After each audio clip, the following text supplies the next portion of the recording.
नमस्कार महाराष्ट्रातल्या भावी अधिकारी विद्यार्थी मित्र आणि मैत्रिणींनो, please welcome to our YouTube channel MPSC वाला.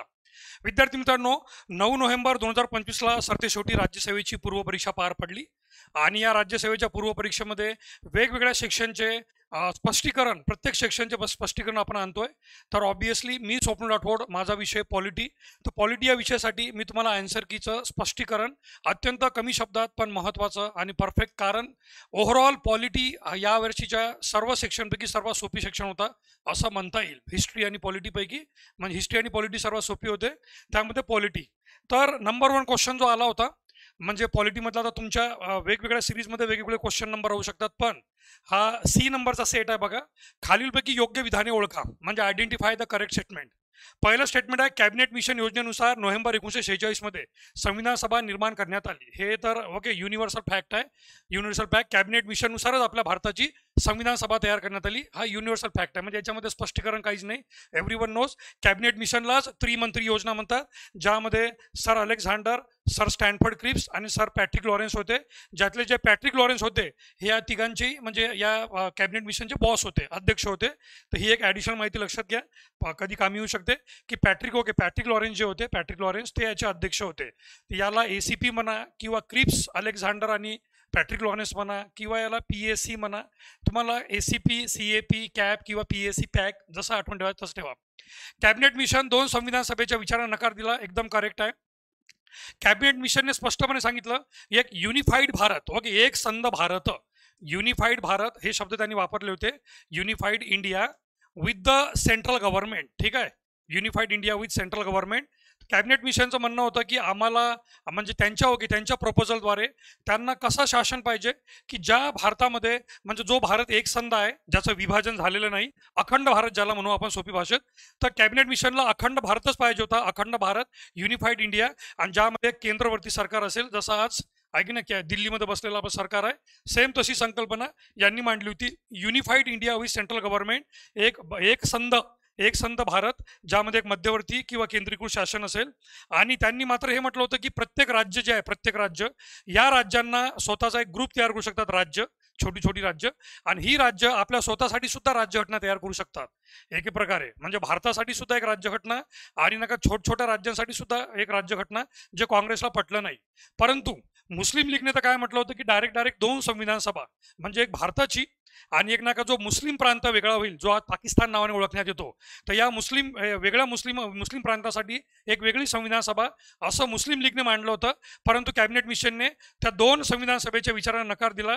त्यांचं असं म्हणणं होतं की युनिफाईड इंडिया आहे तर एकच संविधान सभा असेल. आणि मुस्लिम लीगने क्रिप्स प्रस्ताव स्वीकारला होता, प्रश्नच येत नाही, ओके, प्रश्नच येत नाही. मुस्लिम लीगने क्रिप्स प्रस्ताव नाकारला, कारण सेकंड एक्सप्लेनेशनमध्येच तुम्हाला सांगितलं मी की क्रिप्स मिशनला किंवा या त्रिमंत्री योजनेला एक संघ भारत पाहिजे होता. यांना त्या भारतातून वेगळा कोणताही होणारा प्रांत किंवा त्या प्रांतासाठी वेगळी संविधान सभा द्यायची नव्हती. आणि ऑब्वियस आहे, मुस्लिम लीगने क्रिप्स प्रस्ताव नाकारला, ओके, मुस्लिम लीगने क्रिप्स प्रस्ताव नाकारला. आपल्याला योग्य विधाने निवडायची आहे, अ आणि ब योग्य विधाने आहे. तर पहिल्या नंबरचा आन्सर आहे याचं अ आणि ब, योग्य, ओके, योग्य विधान अ आणि ब, लक्षात घ्या. त्यानंतर आधुनिक संविधानवाद या संकल्पनेची सुरुवात कोणत्या देशात झाली? मी म्हणणार की हा प्रश्न यावेळेसचा सर्वात टफ किंवा आपण म्हणतो सर्वात नाका एक कन्फ्युजिंग कॅटेगरीमध्ये होता. कन्फ्युजिंग कॅटेगरीमध्ये अनेकांनी याचं उत्तर इंग्लंड केलेलं, काही लोकांनी याचं उत्तर अमेरिका केलं, आणि काही लोकांनंतर ते आर्टिफिशियल इंटेलिजन्सवर किंवा गुगलवर सर्च करून त्यांनी फ्रान्स पण म्हटलेलं आहे की फ्रान्सच्या राज्यक्रांतीतून याचा उगम झाला. पण स्पष्टपणे सांगतो की इथे 2 शब्द महत्वाचे होते, एक आधुनिक, ज्याला इंग्रजीमध्ये आपण म्हणतो मॉडर्न, आहे की नाही, दुसरं म्हणजे संविधानवाद. आता याची सुरुवात, ओके, तिसरा शब्द होता सुरुवात. तर आधुनिक आणि सुरुवात हे 2 शब्द फार महत्वाचे होते. एक शब्द मॉडर्न आणि दुसरा शब्द जो आहे स्टार्टेड. जर इथे उगम शब्द असता, उगम, विद्यार्थी मित्रांनो, जर इथे उगम शब्द असता म्हणजे इंग्रजीमध्ये ओरिजिनेटेड, तर उत्तर नका इंग्लंड द्यायला हरकत नव्हती. कारण सगळ्यांना माहित आहे की 1215 मधला, ओके, तो प्रसिद्ध 1215 मधला राजा किंग जॉन याचा मॅग्ना कार्टा, ठीक आहे, मॅग्ना कार्टा, या मॅग्ना कार्टातूनच मूलभूत हक्क, राज्यघटना सगळ्यांची सुरुवात. इनफॅक्ट जगातली पहिली लिखित राज्यघटना अमेरिकेची आहे. परंतु राज्यघटना म्हणजे काय किंवा राज्यघटना काय असली पाहिजे याची सुद्धा, आणि त्या राज्यघटनेमध्ये मूलभूत हक्क वगैरे जे आहे त्या सगळ्यांची सुरुवात या मॅग्ना कार्टापासून झालेली आहे. जेव्हा की स्वतः इंग्लंडची राज्यघटना अलिखित आहे, पण त्याच इंग्लंडचा राजा किंग जॉर्जने जो मॅग्ना कार्टा केला होता तो अनेक देशांच्या लिखित राज्यघटनेसाठी पायाभूत नाही का एक हे ठरला डॉक्युमेंट. तर त्यामध्ये नाही का जर उगम शब्द असताना उगम हा उगम शब्द असता की आधुनिक आधुनिक संविधानाची उगम कुठून झालं उगम, तर किंवा संविधानवादाचं उगम कुठून झालं तर आपण इंग्लंड म्हणू शकलो असतो. पण एक तर शब्द आहे आधुनिक, ओके आधुनिक, कारण जो इंग्लंडमधला मॅग्ना कार्टा इंग्लंडमधला मॅग्ना कार्टा तो 1215 मधला आहे, 1215. आता या 1215च्या काळाला आपण आधुनिक तर म्हणू शकत नाही. लॉजिक आहे, जे लोक इंग्लंड आन्सर म्हणतात इंग्लंड, त्यांना एवढं विचारा की इंग्लंडमधला जो किंग जॉन होता मॅग्ना कार्टा 1215, तो 1215ला तुम्ही कसं काय आधुनिक म्हणू शकता. आणि आधुनिक संविधानवाद, तर विद्यार्थी मित्रांनो व्हर्जिनिया डिक्लेरेशन नावाचा एक प्रकार आहे, व्हर्जिनिया डिक्लेरेशन. ठीक आहे, अमेरिकेचं एक नका स्टेट आहे व्हर्जिनिया डिक्लेरेशन. या व्हर्जिनिया डिक्लेरेशनला स्पष्टपणे फाउंडिंग प्रिन्सिपल म्हणतात. ओके, फाउंडिंग प्रिन्सिपल, हे जे व्हर्जिनिया डिक्लेरेशन आहे it is known as founding principle of modern constitutionism. Modern, okay, constitutionalism. तर हे जे मॉडर्न कॉन्स्टिट्युशनलिझम आहे, आधुनिक संविधानवाद. संविधानवाद म्हणजे काय, शासनाला मर्यादित करणे. म्हणजे शासनाचे जे 3 अंग असतात, कार्यकारी मंडळ, कायदे मंडळ आणि न्यायमंडळ, या तिघांना अधिकार असतो पण तो लिमिटेड असतो. लिमिटेड, या तिघांना अधिकार असतो पण मर्यादित असतो. तिन्ही अंग आपापल्या कार्यामध्ये आपापल्या क्षेत्रात कार्य करतात आणि एकमेकांच्या हस्तक्षेप करत नाही.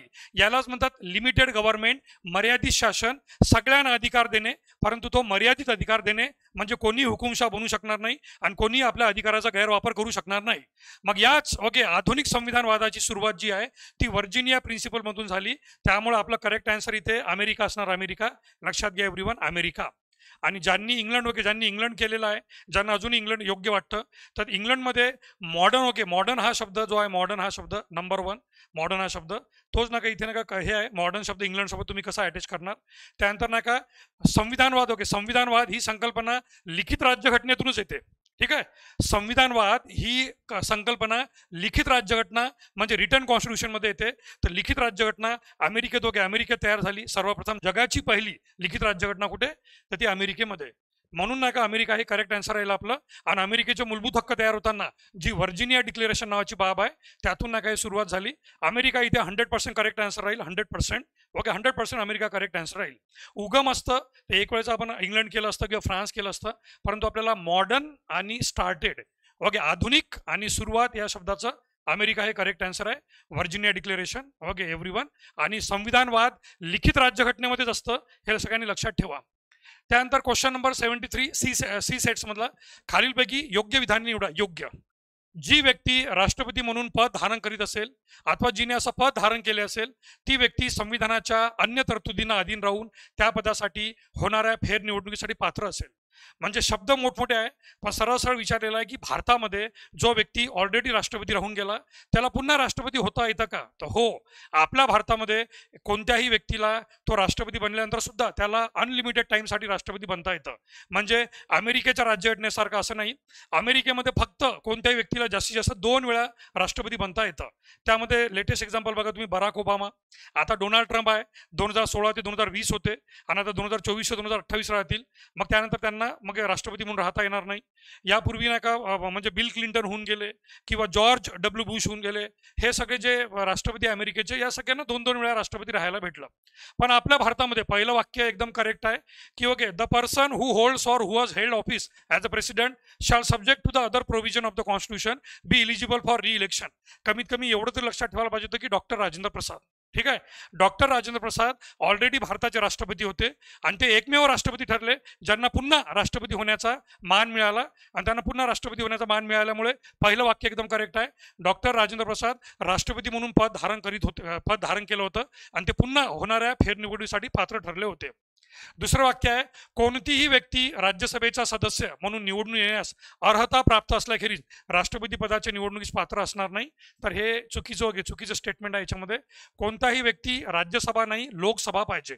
ज्या व्यक्तीला राष्ट्रपती पदासाठी राष्ट्रपती पदावर निवडून यायचा आहे तो लोकसभेवर निवडून येण्यास पात्र असला पाहिजे, लोकसभेवर निवडून येण्यासाठी पात्र असला पाहिजे, आहे की नाही. इलिजिबिलिटी जर म्हटलं आपण, इलिजिबिलिटी जर तुम्ही तुमच्या साधं गुगलवर जरी सर्च केलं, गुगलवर, आहे की नाही. आता अनेक लोक म्हणतात गुगलवर सर्च करायचं आम्ही तुम्हाला कशाला पाहू, आहे की नाही, शेवटी माणसं आहे, आणि कन्फर्म करून देण्यासाठी विद्यार्थ्यांना सोपं करून देणं आवश्यक आहे. काही काही विद्यार्थी म्हणतात, अरे बा तुम्ही बी गुगलवर पाहता, मग आम्ही काय जन्मता पैदा झाल्या राज्यघटना काही आत्मसात पैदा करून झालो नाही स्वर्गातून किंवा एखाद्या ऋषीमुनीसारखं. आम्ही लक्ष्मीनारायण सरांच्या पुस्तकातून शिकलो, ते तुमच्यापर्यंत सोपी भाषेत शिकवतोय. आणि आजकाल आर्टिफिशियल इंटेलिजन्स आलेला आहे, गुगल आलेला आहे, त्याची मदत टेक्नॉलॉजी भेटत आहे. तर टेक्नॉलॉजी आहे ना, टेक्नॉलॉजी आहे. तर लक्षात घ्या, आपला जो प्रश्न आहे याच्यामध्ये eligibility, okay, eligibility for the, okay, eligibility of president, okay, eligibility of president okay of India, असं जरी, ओके, असं जर तुम्ही म्हटलं तर यामध्ये, ओके, यामध्ये नका बघा हे वाक्य, ओके, हे वाक्य पहिल्याच नंबरचं वाक्य आहे इलिजिबिलिटीमध्ये. To be eligible to the president of India a person must be a citizen of India, म्हणजे तो भारताचा नागरिक असावा, वयाची 35 वर्ष पूर्ण केलेली असावी, आणि थोडंसं लार्ज करून दाखवतो तुम्हाला, and be qualified, okay, be qualified to the member of Lok Sabha. आहे की नाही, हे तुमच्या लक्ष्मीनारायण सरांच्या पुस्तकात पण आहे. जर काही लोकांनी कोळंबे सरांचं पुस्तक वाचलं असेल तर ते कोळंबे सरांच्या पुस्तकात पण आहे, स्पष्टपणे देऊन आहे की जो व्यक्ती राष्ट्रपती पदासाठी निवडून येण्यास इच्छुक आहे तो लोकसभेवर निवडून जाण्यास पात्र असावा. असं याचा अर्थ नाही का तो, याचा अर्थ असा होत नाही की तो लोकसभेवर निवडून गेला पाहिजे. लोकसभेवर निवडून जाण्यासाठी ज्या पात्रता आहे एक्झॅक्टली त्याच पात्रता त्याच्या अंगी असल्या पाहिजे. तर शब्द लोकसभेचा आहे, लोकसभा, पुन्हा सांगतो, LOKSABA लोकसभा. आणि तुम्हाला पेपरमध्ये काय विचारलं, राज्यसभा, ओके, राज्यसभा विचारलं, okay, a person shall be eligible for the election as the president unless he is qualified for the election as a member of council of state. Council of state नाही पाहिजे, house of people पाहिजे, house of people. Rajya Sabha नाही, लोकसभा पाहिजे. दुसरं विधान चुकलेलं आहे, आपला answer फक्त अ येईल, फक्त अ, कारण आपल्याला योग्य विधान निवडायचं आहे, फक्त अ विधान आपलं करेक्ट येईल. चला, ओके, खालीलपैकी कोणत्या घटनादुरुस्ती कायद्याने महानगर नियोजन समिती, बस इथे महानगर शब्द आला म्हणजेच नका, urban, okay, urban local self government, शहरी स्थानिक स्वराज्य संस्था, आणि शहरी स्थानिक स्वराज्य संस्था म्हणजे 74वी घटनादुरुस्ती. काहीच डिस्कशन करायची गरज नाही, यामध्ये कोणतेही मोठं स्पष्टीकरण नाही. महानगर नियोजन समिती इथे देऊन आहे metro, okay, metropolitan planning committee, MPC 74, okay, 74वी घटनादुरुस्ती कायदा, metropolitan, okay, metropolitan. 74th constitution amendment act. म्हणजे काही याच्यात असे प्रश्न आहे जिथे दिमाग न लावता, जास्त डिस्कस न करता, शब्द दिसला खाली आन्सर आहे, सेकंदात उत्तर येते, सेकंदात. आणि अशा प्रश्नामुळे बाकी प्रश्नासाठी आपल्याला एक्स्ट्रा वेळ मिळतो. तर असे प्रश्न पण येतात काही. ऐक ना, त्यानंतर भारतीय घटना समिती अंतर्गत स्थापन करण्यात आलेल्या विविध समिती व त्यांचे अध्यक्ष यांच्या अयोग्य जोड्या निवडा म्हणते. प्रश्न काय विचारला होता, अयोग्य, चुकीच्या जोड्या निवडा, तुम्हाला चुकीच्या जोड्या निवडायच्या होत्या, चुकीच्या जोड्या. तर हे लक्षात घ्या सगळ्या लोकांनी, अयोग्य, ओके, अयोग्य नाही का हे निवडायची, अयोग्य जोडी. अयोग्य जोडी जेव्हा निवडायची आपल्याला याच्यामध्ये, तर यात नका लक्षात घ्या चुकीची, ओके, चुकीची जोडी निवडायची आहे. हे सगळे विद्यार्थी मित्रांनो लक्षात घ्या, ओके. अयोग्य जोडी निवडायची आपल्याला. अयोग्य, ओके, अयोग्य जोडीमध्ये यामध्ये आपल्याला हा जो पॉईंट आहे अयोग्य जोडी, तर पहिला, ओके, पहिला जो पॉईंट आहे, पहिला पॉईंट अयोग्य जोडीमध्ये, सुकाणू समिती राजेंद्र प्रसाद, युनिव्हर्सल फॅक्ट आहे, करेक्ट आहे, correct. Steering committee Rajendra Prasad. सल्लागार समिती ऍडवायझरी कमिटी वल्लभभाई पटेल, हे सुद्धा एकदम करेक्ट आहे. पण आता सी आणि डी ला बघा, केंद्रीय अधिकार समिती, इंग्रजीमध्ये सेंट्रल राईट्स कमिटी होतं. या केंद्रीयला इथे सेंट्रल लिहिलं आयोगाने, एक प्रकारे आयोगाची सुद्धा चुकी तर नाही आहे, कारण सेंट्रल हा शब्द वापरण्यात येतो. पण घटनेचा पेपर घटनेतल्याच भाषेत असायला पाहिजे असं मला वाटतं, एक पॉलिटिक्स एज्युकेटर म्हटल्यावर. आपण आपल्या भारताच्या संघ शासनाला युनियन म्हणतो, युनियन, सेंट्रल गव्हर्नमेंट म्हणत नाही. हा आपण दररोजच्या वाचनामध्ये म्हणतो सेंट्रल गव्हर्नमेंट, केंद्र सरकार, पण आपलं केंद्र सरकार म्हणजे युनियन गव्हर्नमेंट आहे.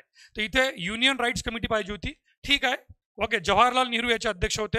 आणि मूलभूत हक्काची उपसमिती आहे की नाही, मूलभूत हक्काची उपसमिती आचार्य JB कृपलानी, हे उलट करण्यात आलं, उलट आहे की नाही, म्हणजे सीचं, ओके, सीचा आन्सर जवाहरलाल नेहरू पाहिजे होते आणि डीचा आन्सर, ओके, JB कृपलानी असे पाहिजे होते.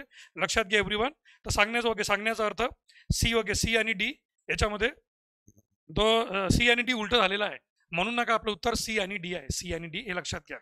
तर इथे म्हणजे काही विद्यार्थ्यांचं म्हणणं राहू शकतं की केंद्रीय अधिकार समितीला युनियन राईट्स कमिटी, कारण सेंट्रल हा शब्द असाही म्हणजे कुठे वापरण्यात पण आलेला नाही आहे, union rights committee.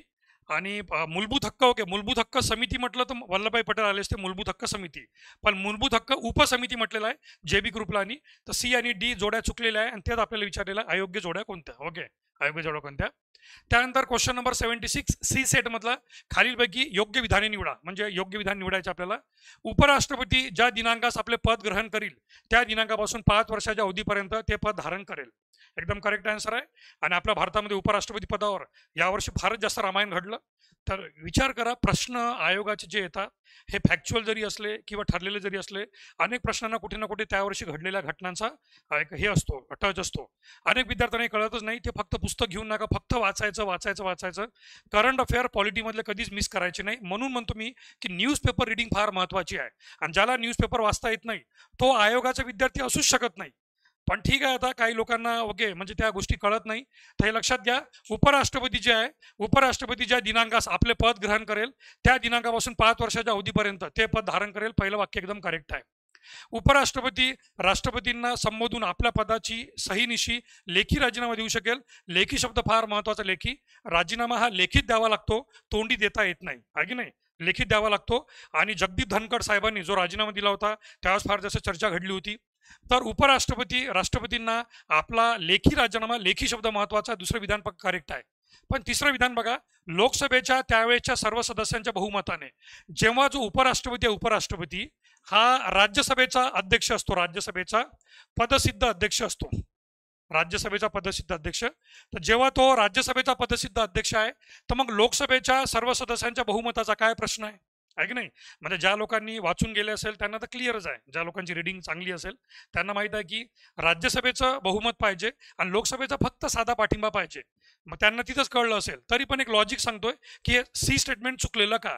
C statement यासाठी चुकलेलं आहे की उपराष्ट्रपती जे असतात ते राज्यसभेचे पदसिद्ध अध्यक्ष असतात. ही गोष्ट जर आपण नका विचार करून नका या स्टेटमेंटला रीड केलं, लोकसभेच्या त्यावेळेच्या सर्व सदस्यांच्या बहुमताने पारित झालेल्या आणि राज्यसभेने संमत केलेल्या ठरावाद्वारे इथं नका राज्यसभा पाहिजे, इथे राज्यसभा, आणि या राज्यसभेत जागी इथं पाहिजे लोकसभा. आता स्टेटमेंट बघा किती करेक्ट होतं ते, की राज्यसभेच्या प्रेझेंट अँड वोटिंग सदस्यांच्या बहुमताने पारित झालेल्या आणि लोकसभेने केवळ साध्या बहुमताने संमत केलेल्या ठरावाद्वारे उपराष्ट्रपती त्याच्या पदावरून दूर करता येतं. आणि यामध्ये अ आणि ब, ओके, अ आणि ब स्टेटमेंट करेक्ट आहे. आणि ब एवढं तरी कोटी कोटी धन्यवाद आयोगाचे की त्यांनी खरोखर ऑप्शनच नाही का असे अ ब दिले. जर इथेही त्यांनी अ ब क केलं असतं, अ ब क, आपल्या विद्यार्थ्यांना फार मोठी हे असते, म्हणजे अ ब क ड वरीलपैकी सर्व असले तर डोळे बंद करून हे करतात, डोळे बंद करून.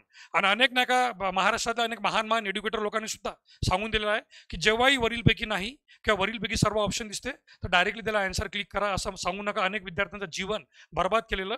पण धन्यवाद, ओके, आयोगाचं धन्यवाद. आयोगानेच अ ब क असे ऑप्शन दिले नाही. यावरून लक्षात येते तुम्हाला अ आणि ब, ओके, अ आणि ब एकदम करेक्ट आहे, अ आणि ब एकदम करेक्ट आहे.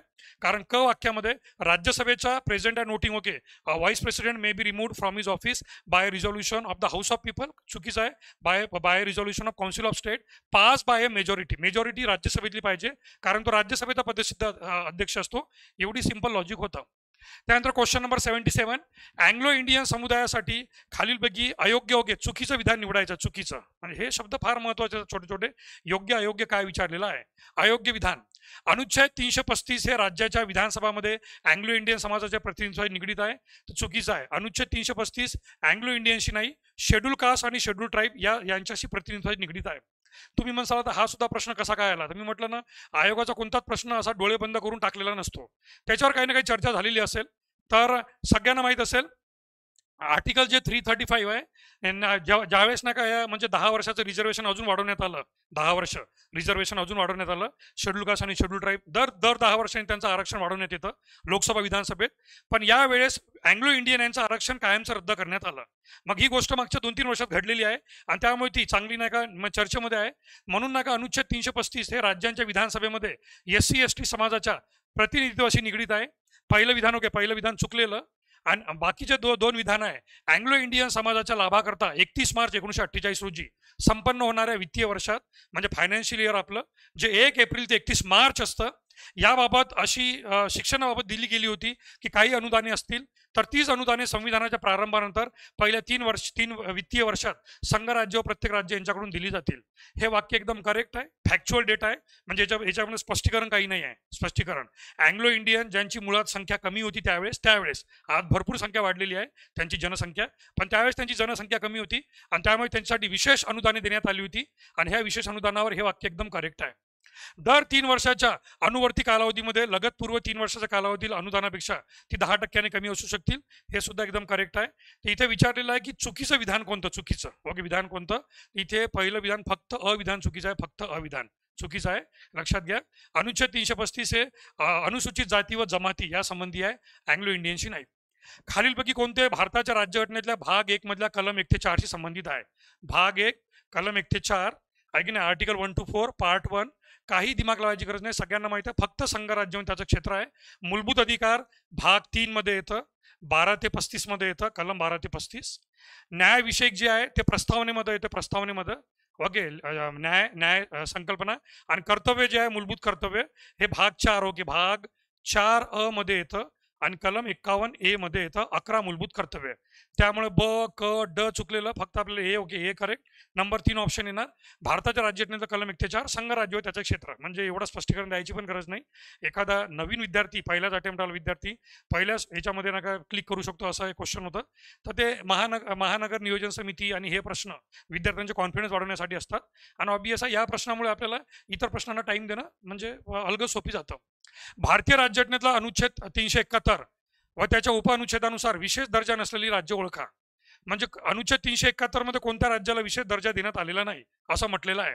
सर्वात पहिले करेक्ट उत्तर जाणून घेऊ आपण, त्रिपुरा आणि झारखंड. कारण नागालँडला 300 सुरुवातच नागालँडची नाका 371A पासून आहे. कारण 371 मध्ये महाराष्ट्र आणि गुजरात आहे, ठीक आहे. 371 जे आहे या 371 मध्ये आपला महाराष्ट्रातला विदर्भ आणि मराठवाडा हे 2 प्रांत आणि गुजरात मधले सौराष्ट्र आणि कच्छ या 2 प्रांतांचा समावेश होतो 371. मग 371A पासून ओके 371A पासून तर जे पर्यंत आहे, जे पर्यंत 371 Nagaland, Assam 371B okay 371B, Manipur okay Manipur 371 नाही का सी आहे मणिपूर. त्यानंतर नाही का सिक्कीम जे आहे सिक्कीम ते सिक्कीम नाही का जी येतं 371 ओके 371 नाही का. सॉरी मिझोरम जे आहे मिझोरम हे 371 नाही का जी मध्ये येतं 371 जी.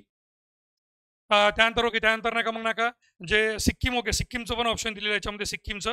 तर सिक्कीम नाही का 371 एफ मध्ये येतं एफ. कारण मधातला ओके मधातलं डी आणि ई, मधातलं डी आणि ई जे आहे ना ते आंध्र प्रदेशसाठी जातं, आंध्र प्रदेशसाठी डी आणि ई. तर ए बी सी मग डी आणि ई हे आंध्र प्रदेशसाठी गेलेलं, मग एफ आणि त्यानंतर नाही का मग एफ नंतर जी मिझोरम. तर अशा प्रकारे ह्या 371 नाही का यामध्ये नाही का 1 2 3 वाले येतात. कोणतं येत नाही नसलेली ओके नसलेली राज्य. तर नंबर 4 त्रिपुरा आणि झारखंड. स्वातंत्र्यानंतरची पहिली लोक अदालत कॅम्प 1982 साली कुठे पार पडली होती? गुजरात. जागा होती जुनागड ओके जागा होती जुनागड. तारीख होती 14 मार्च 1982. 14 मार्च 1982 14 मार्च 1982 जुनागड. तेच जुनागड जे स्वातंत्र्यानंतर पाकिस्तानमध्ये जायला फार उत्सुक होतं. जुनागड नव्हतं म्हणजे जुनागडचा तो नवाब होता, नवाब महाबत खान ओके महाबत खान तिसरा. तर तो जुनागडचा नवाब महाबत खान तिसरा. त्या जुनागडमध्ये ज्या जुनागडला आपण लोकमताद्वारे रेफरंडमद्वारे प्लेबिसाईडद्वारे भारतामध्ये हे केलं. तर गुजरात एकदा करेक्ट आन्सर गुजरात. पहिली लोक अदालत जी आहे पहिला लोक अदालत कॅम्प गुजरात येथे पार पडला. बी पट्टप्पी सीतारामय्या हे खालील समितीचे अध्यक्ष होते. सभागृह समिती म्हणजे हाऊस कमिटी होते.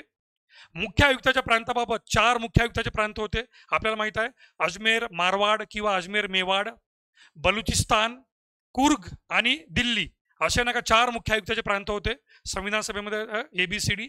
तर अजमेर मेवाड बलुचिस्तान कुर्ग आणि नाही का दिल्ली अशा मुख्य आयुक्ताच्या प्रांताबाबत समिती. परंतु नागरिकत्वाबाबतची तदर्थ समिती आणि सर्वोच्च न्यायालयाबाबतची समिती याचे जे प्रमुख होते ते yes Varadachari okay yes Varadachari, ज्यांना ओके नो शर्ट वरदाचारी सुद्धा म्हणतात. आता तो किस्सा वेगळा आहे, तो आता समजून सांगता येत नाही.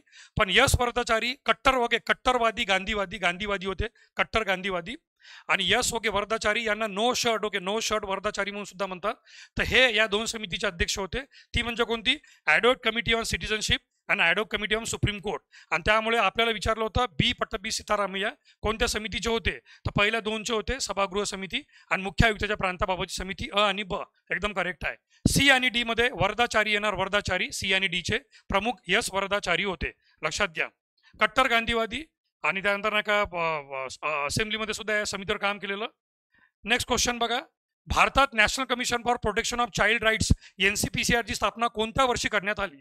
आता या प्रश्नावर सुद्धा अनेक विद्यार्थी नका म्हणजे ज्या एक्झामच्या हॉलमधून बाहेर पडले तर त्यावेळेस नका अनेक नका म्हणजे त्यांनी नका त्या विद्यार्थ्यांनी अनेक विद्यार्थ्यांनी असं आन्सर दिलं की 2005. विद्यार्थी घाई किती करतात बघा. NCPCRचा कायदा 2005चा आहे कायदा, पण आपल्याला कायदा विचारलं नाही. आपल्याला विचारलं की ही संस्था केव्हा स्थापन करण्यात आली. तर national commission for protection of child rights act 2005चा आहे, पण त्याची स्थापना ही 2007 मध्ये करण्यात आली. 2007 मध्ये करण्यात आली, 2007 मध्ये. मग त्यानंतर लैंगिक अत्याचारापासून बालकांचे संरक्षण करण्यासाठी भारतात पोक्सो हा आहे POCSO POCSO protection of child from sexual offences कोणत्या वर्षी लागू करण्यात आला. 2012. आता पुन्हा तेच म्हणतो मी तुम्हाला की हे नका फॅक्च्युअल क्वेश्चन आहे, पण हे फॅक्च्युअल क्वेश्चन याच वर्षी काय विचारले तर तुम्हाला मी पुन्हा म्हटलं की न्यूजपेपर वाचल्यानंतर आपण पॉलिटिक्सचे जे करंट अफेअर वाचतो ते आपल्या नोट डाऊन असलं पाहिजे का डायरीमध्ये वगैरे, की भारतामध्ये राजकारणामध्ये नेमकं काय काय घडत आहे, कोणकोणत्या गोष्टी चर्चेमध्ये आहे. अनेक नका मोठमोठ्या नका म्हणजे वेगवेगळ्या पक्षातल्या नका लोकांवर पोक्सो कायदा यामध्ये स्वतः कर्नाटकचे माजी मुख्यमंत्री आणि बीजेपीचे फार मोठे स्टालवॉट म्हणजे बीजेपीचं फार मोठं नाव आणि कर्नाटकचे माजी मुख्यमंत्री येडियुरप्पा यांच्यावर सुद्धा नाही का आरोप आला होता. ओके, तो आरोप सिद्ध झाला नाही, पण त्यांच्यावर तो आरोप फारच जास्त चर्चेमध्ये होता. त्यांच्याच घरातल्या नका एका मेडने नका आरोप टाकला होता की तिची जी नाबालिक मुलगी आहे त्या नाबालिक मुलीसोबत त्यांनी काहीतरी छेडखानी वगैरे केली असू दे.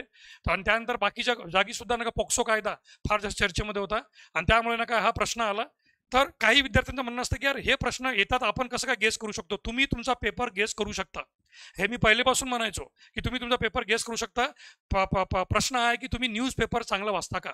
आता प्रॉब्लेम आहे की 80% लोकांना न्यूजपेपर वाचता येत नाही, ना सवय घरातून असते, ना कधी ना त्यांना कोणी मोटिवेट करतात आहे की नाही. जेवढं इंस्टाग्रामच्या रील पाहण्यासाठी त्यांना मोटिवेट करतात किंवा ते स्वतःहून शहाणपण सुचतं रील बनवणं रील पाहणं, तसं न्यूजपेपर कसा वाचायचा, न्यूजपेपर वाचण्याचा पॅटर्न काय असतो, कोणत्या न्यूज आपल्या एक्झामसाठी कामीच्या आहे की नाही, हे सगळं माहीत असलं तर न्यूजपेपर ज्याला वाचता येतं तोच आयोगाचा विद्यार्थी. आता तर पूर्व परीक्षा झाली, येणारी मुख्य परीक्षा आहे तिथं ॲब्सोल्युटली न्यूजपेपर बेस असतील.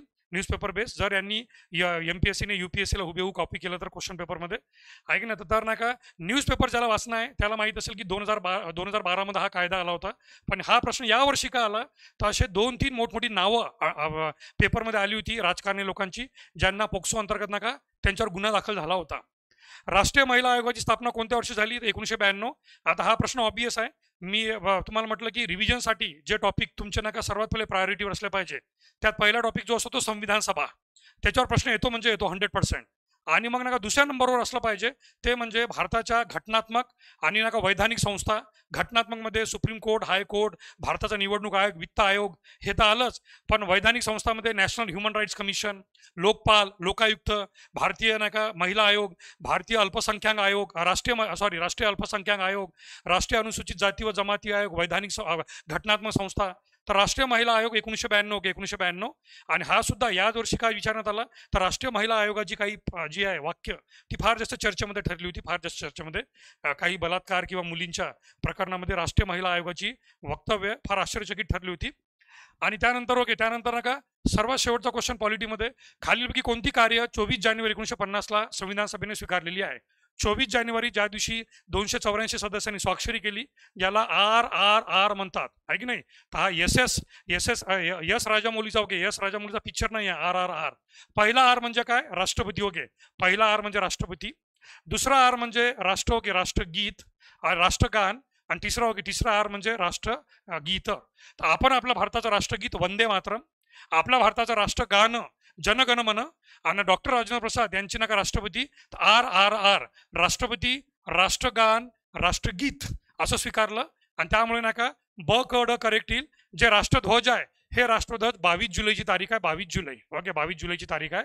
त्यामुळे नका राष्ट्रध्वजचा आन्सर इथेच कटलं आणि त्यात ब ड करेक्ट आहे. तर विद्यार्थी मित्रांनो पॉलिटीचा पेपर जवळपास काही मल्टीलाइनर क्वेश्चन सोडले तर ते काही विद्यार्थ्यांना कठीण गेले असेल पहिल्या अटेम्प्टवाल्यांना, पण अनेक लोकांचे फीडबॅक आलेले आहे की त्यांना 15 पैकी 15 मार्क पडलेले आहे. ऑब्वियसली आपले पेड बॅचेसवाले विद्यार्थी त्यांना 15 आउट ऑफ 15 आणलेले आहे आणि ते पहिल्या अटेम्प्टवाले विद्यार्थी आहे. जे सिनियर विद्यार्थी आहे त्यांना तर 15 पैकी 13, 14, 15 हार्डली 1 किंवा 2 चुकले असतील. तर पॉलिटी हा सेक्शन सोपी होता, एवढं सांगू इच्छितो विद्यार्थी मित्रांनो. पुन्हा एक वेळ क्वेश्चन बघा आरामशीर. ज्या विद्यार्थ्यांचा स्कोर येत नसेल त्यांनी आता चुका करू नका. शेवटी एकच सांगतो, आरामशीर बसा, पेपर बघा आणि त्या पेपर बाबत नका ही बघा की हे जे क्वेश्चन आले होते हे क्वेश्चन करंटशी निगडीत होते का. तर होय, करंटशी निगडीत होते. उपराष्ट्रपतीचा प्रश्न करंटशी निगडीत होता, राष्ट्रीय महिला आयोगाचा निगडीत होता, पोक्सोचा निगडीत होता आणि अजूनही बरेचसे क्वेश्चन नाही का करंट अफेअर्सशी निगडीत होते. आणि त्यामुळे न्यूजपेपर वाचणं चालू करा. न्यूजपेपर, पॉलिटीचे न्यूजपेपर. आणि ओके, तुम्हाला हे फीडबॅक कसं, तुम्हाला फीडबॅक द्या की तुम्हाला आन्सर्स कीचं स्पष्टीकरण कसं वाटलं, विशेष करून वरदाचारी. त्यानंतर नका बाकीचे आपण जे ऑप्शन बघितले होते, आधुनिक संविधानवाद. ओके, आधुनिक संविधानवाद, अमेरिका, व्हर्जिनिया डिक्लेरेशन, अशी काही युनिक माहिती तुमच्यासाठी आणली. नक्की आपले फीडबॅक कळवा. तोपर्यंत मी स्वप्न राठोड आहे की नाही तुमचे काय की तो, जय हिंद, जय महाराष्ट्र, जय संविधान. धन्यवाद, थँक्यू.